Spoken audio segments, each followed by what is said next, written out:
Los islamistas cayeron porque no podían dar de comer a la población. Y lo que ocurrió fue que el ejército tomó las riendas del país. Y en este momento el ejército controla Egipto. Pero no solamente el ejército, sino que lo controla un hombre que les recomiendo seguirle de cerca. Sí. Porque se va a convertir en el personaje quizás más destacado del Medio Oriente en los próximos años. Sí. El general Abdel Fattah el-Sisi. Es un hombre fascinante. Sisi. Abdel Fattah el-Sisi. ¿Egipcio? Sí, es el presidente de Egipto. Sisi hace 2 meses me llama el Papa. Yo mantengo una relación cercana con el Papa desde hace 2 años.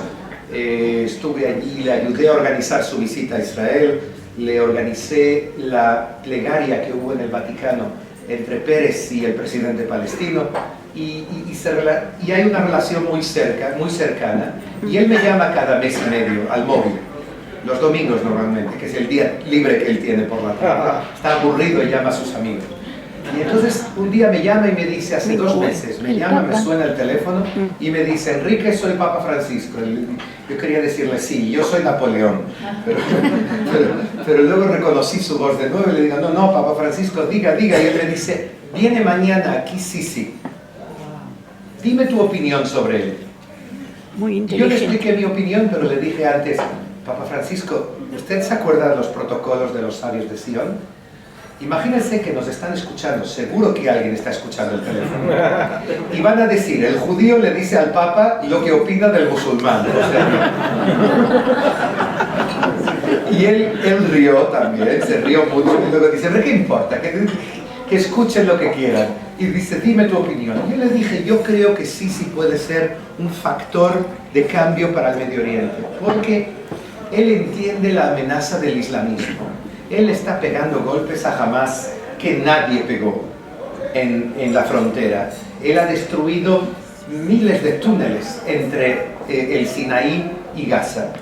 Él cerró la frontera de Rafah entre Egipto y Gaza.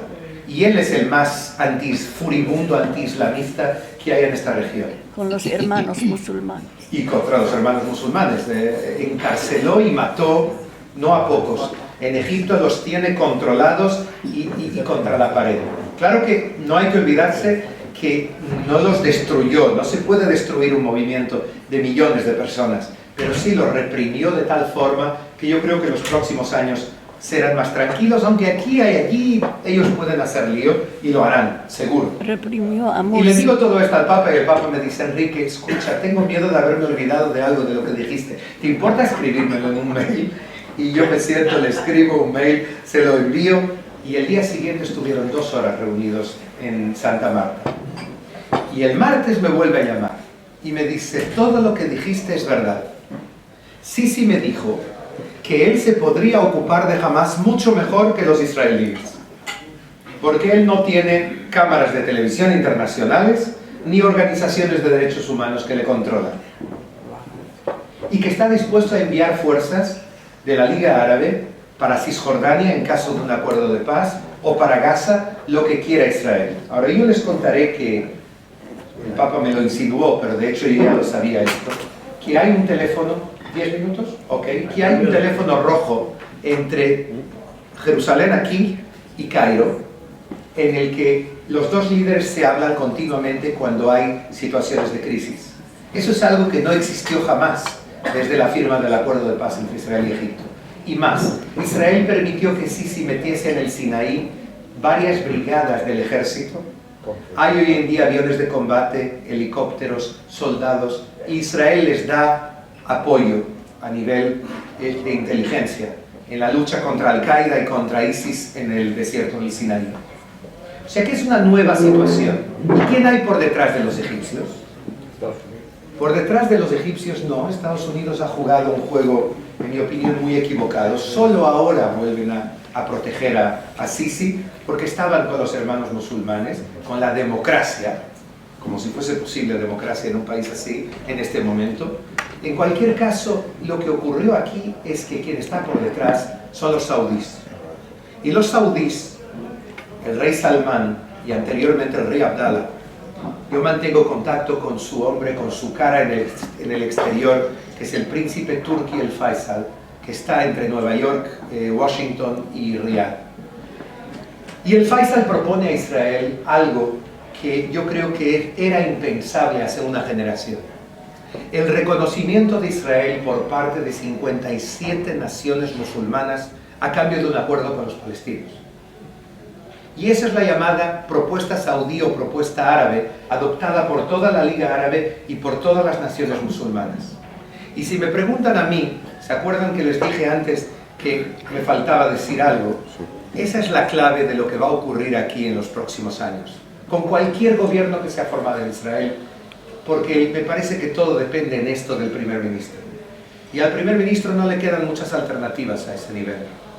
Todo conduce en esa dirección. Si lo va a adoptar o no es una gran pregunta que yo creo que ni él tiene respuesta. Pero cuando me preguntó él hace unas semanas qué opinaba yo, qué había que hacer, yo le dije, si tengo que resumirle mi tesis en una frase muy simple, le diría, hay que luchar con toda la fuerza contra aquellos que no quieren que Israel esté aquí, y hay que formar coaliciones con aquellos que están dispuestos a dialogar con nosotros y que sienten las mismas amenazas que nosotros ante un Irán nuclear o ante el islamismo radical que barre la zona. Y creo que esa es la clave de lo que puede ocurrir aquí. Espero que así sea en un futuro, porque me parece que es la única solución que tenemos para intentar llegar a los retos que se nos vienen encima. Y aquí llegamos a la parte de las elecciones. Yo creo que los israelíes en el día en que votan, independientemente de todo lo que opinaban en las semanas anteriores, se preguntan a sí mismos una cosa: ¿quién me va a proteger a mí y a mi familia? Y cuando hay que decidir eso, obviamente se utiliza y se verifica quiénes son los líderes que están en el poder en ese momento, o que son candidatos en ese momento, más allá de la ideología que ellos representan. Y ese fue el motivo de la victoria brutal, impensable, que realmente impresionó a todo el mundo y al mundo árabe en particular. Debo decirles que los líderes árabes están muy impresionados con Netanyahu, creen que él hizo algo realmente impensable y dicen, es un hombre fuerte. Y los árabes entienden la fuerza y saben lo que es un líder fuerte. Entonces, yo creo que a ese nivel Netanyahu hizo lo impensable. La pregunta es si él va a seguir hacia adelante y va a aprovechar esa fuerza política que él tiene sin precedentes en su cuarta legislatura, convirtiéndose en el primer ministro que lleva más tiempo en el poder, más que Ben Gurión. Si él aguanta, él en este momento tiene 8 años en el poder, si aguanta 4 años, equiparará a Ben Gurión, al fundador de Israel. Y la pregunta es si él logrará dar ese paso, utilizar esa fuerza para no solamente defender desde el punto de vista de seguridad del Estado de Israel, sino intentar tranquilizar y vincular a Israel con aliados, con nuevos aliados dentro de la región. Y yo les puedo decir una cosa, yo sé que Netanyahu lo está intentando, ya lo está intentando, antes de formar el gobierno. ¿Hasta dónde va a llegar? No tengo ni idea. Va a depender de muchos factores de la región también, lo que pueda llegar, pero desde luego hace falta ser valiente e intentar llegar hacia más allá. Y hay aquí dos posibilidades: que se forme un gobierno de unidad con los laboristas, con Herzog como ministro de Exteriores posiblemente. Esa es una opción que yo creo que es la que Netanyahu prefiere, pero no estoy seguro de que lo consiga en primer término ya. A lo mejor lo consigue en 6 meses, pero a lo mejor por ahora forma un gobierno con los partidos religiosos y los partidos de la derecha, un primer gobierno en este momento. Nadie sabe, yo creo que el único que sabe lo que realmente quiere es Netanyahu, pero está jugando con las cartas muy próximas al pecho, intentando esconder en mucha táctica, y estamos llegando al momento clave que creo que va a ser la próxima semana y media, en la que se termina el tiempo y tendrá que decidir. Yo creo que él va a llegar a formar gobierno, y hay que ver si lo va a hacer con Herzog o no. Es un momento en el que yo les diría que hay riesgos, pero hay también oportunidades. Y es muy importante que no nos dejemos llevar por el miedo. Israel es un país fuerte hoy en día. Yo muchas veces lo veo como los árabes lo miran. Es un país fuerte, cuando me dijo Turki el Faisal, el príncipe, le digo, ¿por qué este cambio de posición del mundo árabe? ¿Por qué el mundo árabe que luchó contra Israel 50 años intentando destruir a Israel en ataques continuos, en Yom Kippur, en otros momentos, de repente quieren relaciones diplomáticas con Israel? Y él me dijo por dos motivos. Uno, porque Israel es la potencia militar número 1 de la región y quizás una de las grandes del mundo. And if you can't beat him, join him. Y lo segundo, porque Israel es un modelo económico único. Tiene un éxito de innovación que nosotros podemos gozar de ello y colaborar con Israel en muchos aspectos. O sea que nadie recomienda desmantelar el ejército. Israel va a tener que basarse en su fuerza probablemente durante muchas generaciones y quizás siempre. Pero hay oportunidades hoy que espero que no se pierdan y que al menos se intente llegar a una solución. ¿Se acuerdan lo que decía David Ben-Gurión? Lo más difícil lo hacemos inmediatamente. Lo imposible tarda un poquito más. Muchas gracias. En Irán existe una clase media muy amplia que quiere occidentalizarse, que quiere un cambio, que quiere hacer negocios con Occidente, mantener, normalizarse. La mayoría brutal. Exacto. Los ayatolás en Irán están apoyados por un 10% de la población, pero tienen tal brutalidad sus milicias, sus ejércitos, las guardias revolucionarias, que la gente tiene mucho miedo. Entonces lo que ocurre en Irán es que es difícil en este momento plantearse una revolución en la calle, una primavera en Irán. Pero mucha gente te dirá que sí, que es posible que eso ocurra.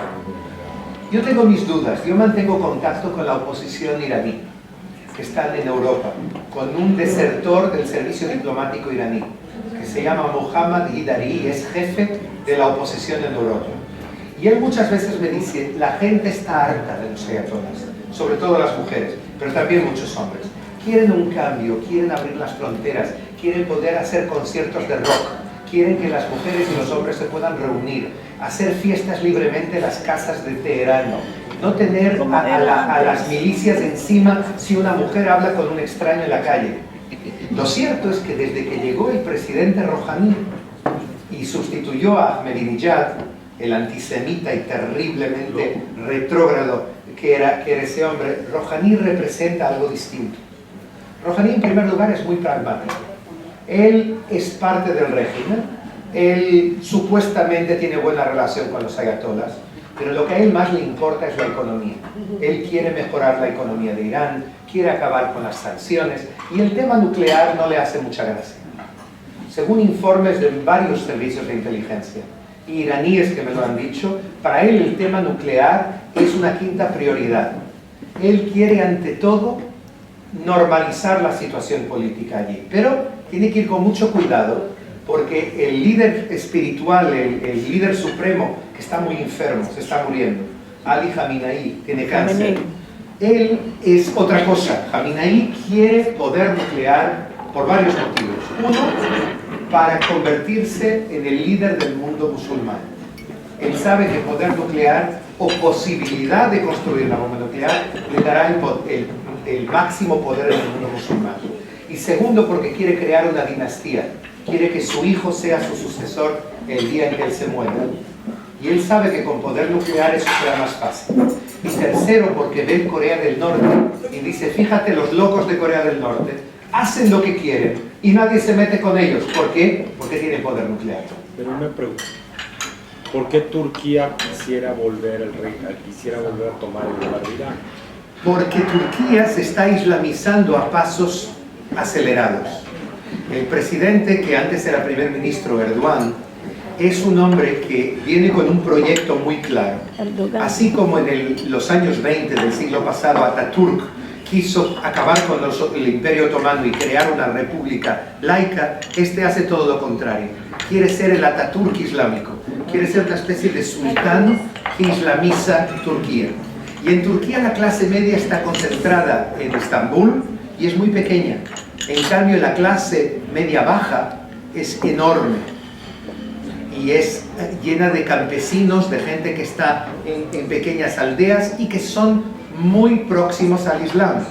Entonces lo que quiere hacer el líder Erdogan es crear un Estado islámico, de hecho, y lo está haciendo de forma muy inteligente y gradual, o sea, sin revoluciones momentáneas. Él lleva años haciéndolo, nombrando jueces islamistas, nombrando directores de medios de comunicación islamistas, la gente clave en la economía también, gente próxima a él. Y él será presidente hasta el 2023 y allí él pretende hasta entonces concluir la islamización de Turquía. Y yo sé que Turquía sueña con convertirse en un Estado nuclear. Por lo tanto, si a mí un líder israelí me pregunta cuál es mi opinión, yo le diría que paralelamente a intentar retrasar el día que Irán llegue a una bomba nuclear, lo más posible, como se está haciendo ahora, con una guerra quirúrgica dentro de Irán, que James Bond es un juego de niños comparado con lo que ocurre ahí cada día, desde hace años, 20 años. Continuar esa guerra es vital, pero al mismo tiempo Israel tiene que prepararse para que dentro de 1 o 2 generaciones haya otras naciones nucleares en esta región. Y hay que empezar ya a preparar ese futuro, porque no nos queda otra alternativa si queremos sobrevivir aquí. La democracia es algo que se construye, que acaba con elecciones, que no empieza con elecciones, porque si no, suben al poder grupos que apoyan la dictadura, y es la última vez que se hace elecciones. Eso es lo que pasó con Hamas cuando ganó en Cisjordania, y eso es lo que pasó con los hermanos musulmanes en Egipto, o en Túnez también, con el movimiento Ennahda, y en otros lugares del Medio Oriente. Entonces, primera pregunta. Segunda pregunta. Algo está cambiando en Europa. Yo estoy haciendo una película de 4 horas, 4 documentales de 1 hora, sobre la yihad mundial. Y estoy dando vueltas por todo el mundo, incluido por Europa. Y yo noto en Londres, en París, en Alemania, en Madrid, noto un cambio de actitud. Pero aún too little, too late. O sea, es como aún muy pequeño, aún muy lento. Pero debo decirte que hace 3 semanas di un discurso en la ONU en Ginebra, la institución más hostil del mundo, me atrevo a decir, hacia Israel, no la ONU, sino la Comisión de Derechos Humanos de la ONU de Ginebra. Me avisaron de que a lo mejor saldría con heridas de allí. Y yo hablé 45 minutos sobre Hamas, porque me consideran que soy el periodista que mejor conoce a todos los líderes de Hamas, intentando explicarles lo que ellos creen de verdad, para convencerles a no sacar Hamas de la lista de países que apoya el terrorismo, que es algo que está ocurriendo en Europa. Y yo termino el discurso y miro al público convencido de que iban a empezar a silbar, y veo que se levantan y aplauden todos, incluidos los países árabes. Incluidos los países árabes y los europeos. ¿Sabes quién se enfrentó a mí? El único que se enfrentó a mí. El representante suizo. Me dice, nosotros tenemos que dar dinero a Hamas porque es la única forma de ayudar a la población. Y yo le dije, fíjese usted, me preocupa profundamente el sufrimiento de padres, madres y niños en Gaza. Yo estoy a favor de que la comunidad internacional les dé todo el dinero que necesitan para que ellos puedan tener una vida normal. Pero ¿ustedes verifican dónde va a parar cada dólar que dan a Hamas? ¿Va a llegar a los civiles o va a los túneles, a la industria de cohetes, a fomentar ataques contra Israel? Verifiquen antes de dar un solo dólar a dónde esto va a parar. Y aplaudieron, y el suizo creo que me odia, no me va a invitar jamás allí más. Pero sí, dime. ¿Realmente crees que Barack Obama se equivoca teniendo a todos sus asesores, teniendo toda la información, o hay algo atrás más que una equivocación? No, yo creo que hay una equivocación que es producto de una ideología que yo admiro mucho. Yo creo que la ideología liberal y humanista es algo que yo mismo adopto y abrazo con todas mis fuerzas. Pero más allá de tu ideología, tienes que funcionar según lo que ocurre en el terreno. Y si en el terreno hay tipos que están quemando vivos seres humanos y están degollando seres humanos, y hay grupos que están comiéndose todo lo que queda en esos países, tienes que adaptar un poco tu ideología a la realidad y no vivir en la fantasía. Es cierto que él recibió el Premio Nobel de la Paz, pero la fantasía no sirve de nada. Yo creo que él cometió errores garrafales, que son los siguientes. No todo fue negativo. Ellos intentaron aquí, invirtieron, tenían 150 personas en el Hotel King David durante 9 meses, del Pentágono, de la Secretaría de Estado, para intentar aproximar israelíes y palestinos. Pero, primer error, no reunieron ni una vez a Abbas y a Netanyahu. Dime tú, ¿quieres comprarle un coche uno al otro? Tú te lo compras con mediación americana. Tú tienes que ver los ojos del señor que te lo está vendiendo y ver que este coche está bien. ¿Cuánto más cuando estás haciendo algo que puede ser tu fin político o tu fin, incluso no solo político, que es llegar a un compromiso con el enemigo después de 100 años?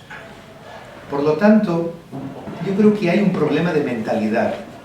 No se puede adaptar los criterios de Occidente cuando estás en un lugar como el Medio Oriente.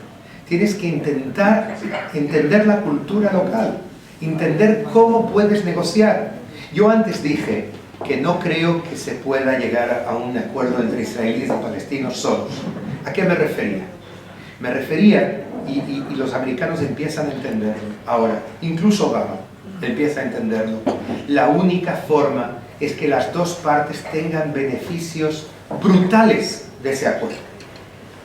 Y hace falta para ello los países árabes pragmáticos, que ellos traigan su dinero. Israel se gana relaciones diplomáticas con 57 países, el doble de la Unión Europea.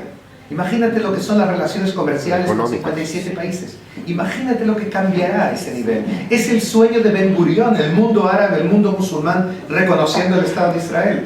¿Quién soñaría eso hace 20 años, 30 años? Y los palestinos tendrían que ser llevados por los países árabes y llevados de la mano como niños pequeños y sentados en la mesa y obligarles a firmar, porque ellos solos no son capaces de atreverse a hacerlo. Entonces, si los americanos entienden esto, pueden aún mejorar la situación. El otro gran error que hicieron fue su actitud hacia Sisi. No entendieron que Sisi es la solución, no el problema. Y le trataron como si fuese el presidente de Egipto, como si fuese el problema, y se equivocaron rotundamente. Ahora están corrigiendo y han vuelto a enviar el dinero a Egipto, 1.500 millones. En la conformación de lo que va a ser el gobierno del primer ministro Netanyahu, sí. Comentaste que iba a hacer unas alianzas con los partidos religiosos. Los partidos religiosos han tenido una merma presupuestal muy grande, incluso les han quitado mucho soporte económico y les ha dañado muchísimo. ¿Crees que al momento de hacer esta alianza se repongan esos presupuestos? Me temo que sí. ¿Y por qué te digo me temo? Porque yo no tengo nada contra los partidos religiosos. Ellos son parte de la población y tienen que recibir exactamente lo mismo que la población no religiosa recibe a todos los niveles. Pero hay un problema básico, o dos. Uno es el ejército y otro es el mercado de trabajo. El último gobierno, y sobre todo Yair Lapid, el ministro de Finanzas, con su campaña terriblemente aguerrida y muy fuerte, consiguió que haya muchos más hombres ultraortodoxos trabajando, integrados en el mercado de trabajo. Y que haya muchos más ultraortodoxos que vayan al ejército. Y eso es vital, porque este año, el año pasado, cuando empezó el curso escolar, un 50% de los niños que empezaron el primer curso, niños de 6 años, la mitad de los niños que empezaron de 6 años eran o ultraortodoxos o árabes. Quiere decir que en 12 años no irían al ejército. Solo la mitad de la población iría al ejército. Eso no puede ser. Eso hay que acabarlo. No puede ser que mis hijos arriesguen su vida en el ejército y los hijos de cualquier ultraortodoxo no vayan al ejército. Es malo para nosotros y es malo para ellos, se quedan fuera de la sociedad también. Entonces hay que encontrar una solución que les permita, por un lado, seguir manteniendo las normas de siglos de estudiar en la yeshiva, de que una parte pueda hacerlo y mantener el judaísmo vivo. Es muy importante no solo para ellos, para nosotros también para nuestro futuro, pero que al mismo tiempo se integren en el mercado de trabajo para subir su nivel de vida y salir del umbral de la pobreza, y en el ejército al menos en un porcentaje gradualmente más alto conforme pase el tiempo. Hamas está en una situación difícil, están apretados no solo por Israel sino también por Egipto, perdieron su soporte económico en Qatar, los únicos que tienen ahora algo, reciben algo de Irán, que es antinatura para ellos, porque Irán son chiitas y ellos son sunitas. Y yo me acuerdo del líder de Hamas, el líder fundador, el jeque Yassin, me decía siempre, nosotros con los iraníes, buenas relaciones, nada más. Y sin embargo ahora se han vendido a Irán, porque no les queda otra. O sea que ellos están en una situación de la más crítica desde que fue fundado el movimiento en 1987. Nunca estuvieron contra la pared como están hoy en día. Hay un debate interno sobre si aceptar Israel o no.